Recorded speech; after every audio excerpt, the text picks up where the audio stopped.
Hi, my name's Ben. I work for the Game House, and today I'm doing a quick video on what I think is the worst trade of the 2023 NFL trade deadline. The thumbnail already gave it away, but we'll go ahead and talk about it. It's the Bears trading for Montez Sweat, the defensive end, originally from Washington. As you can see, it was just straight up pick for player. Chicago got Montez Sweat, and Washington got a 2024 second round draft pick. Now let me talk about why I think this is a bad pick. Tom Pelissero recently on the Rich Eisen show said Chicago is 10 players away from being 10 players away. Justin Fields is talented but might not be the guy. They don't have a backup quarterback. They have one good receiver. They have a decent running game, but who knows if all of those running backs that they have working in tandem really even equal out to a running back 1/2. I think most of them are running back 2s and would be good in a system with a clear-cut number one guy, but I don't think any of them are superstar material. So continuing on this, not only did they trade for Montez Sweat for a second round draft pick, which I think they desperately need in the coming 3 or 4 years, they also gave him a huge contract. So as you can see, they signed him to a 4-year, $98 million contract, almost $100 million. In dead cap in the next 2 years, because they definitely won't cut him this year, $37 million and $12 million. And then they have an out, which would only equal out to $8 million in 2026. But they're hoping he stays the entire time. Again, this is a huge contract for a player that is good. Don't get me wrong. He's a great player. He's a good pass rusher. But for a team that does not need a pass rush right now, they need an entire team. It seems a little bit silly. Going to over the cap, next year in 2024, this team has almost $82.5 million in cap space. Now, that is great. They could sign a whole bunch of great players if they get their guys at 1 and 2. We'll talk about their picks here in a second. But the problem is anybody going to want to come to Chicago in the offseason?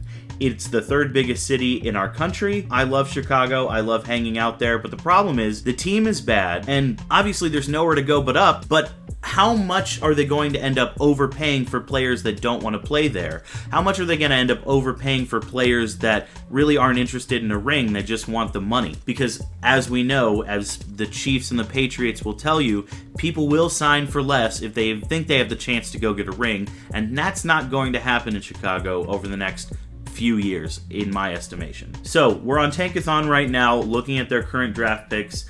Obviously, we're only halfway through the season, but they have 2, 3, 68, 103, 132, and 141. They have some mocks right here, but again, those picks are going to change. So let's go ahead and look at the schedule real quick. I know I'm jumping around a lot, just to see how many wins they might end up getting.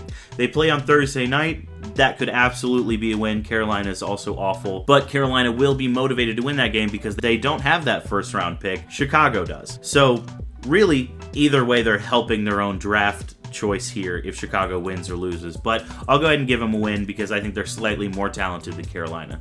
Detroit is a loss. Minnesota is a loss because they're on the come up. Detroit again is a loss. Cleveland is a loss. Arizona could be a win. Atlanta might be dicey because we don't know what they're going to look like later on in the season, but I'll give them a loss. And then Green Bay, I think, also is going to be a loss. I know I'm a Green Bay fan, but the problem is they have their number even in Chicago. So I'll give them 2 more wins. That is 4 and 13. Carolina also will definitely have a top draft pick. So we're looking at getting them a quarterback and a wide receiver. But what this second round, I'm circling back around here now, what this second round pick in 2024 that they gave up seems to indicate is they might trade the lower of the first round picks this year for more picks this year and maybe some picks next year. I don't really think that works, even though I just said they're 10 players away from being 10 players away.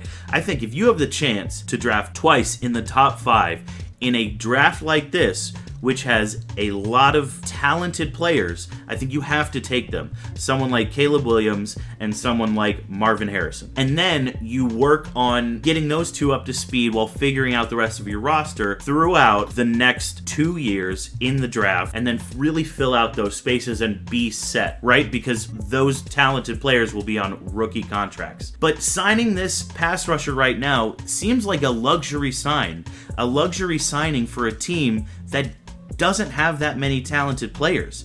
It is a really, really odd move. It's even more of an odd move, I suppose, to sign him to a big contract. I know you wouldn't really trade for him unless you were going to give him another contract, but it's a lot of money for a team that needs all the salary cap that they can get, because they're going to have to convince players to come there to a losing culture, because my guess is the entire front office is gone, including Ryan Poles. So this is a hard reset, and for a hard reset, you're signing a guy to a $100 million contract and trading a second round pick away for him doesn't make a lot of sense to me. So that's why I think this is the worst trade of the NFL trade deadline. I'm sure a lot of you have other opinions. Let me know down below, and thanks for watching. I appreciate it.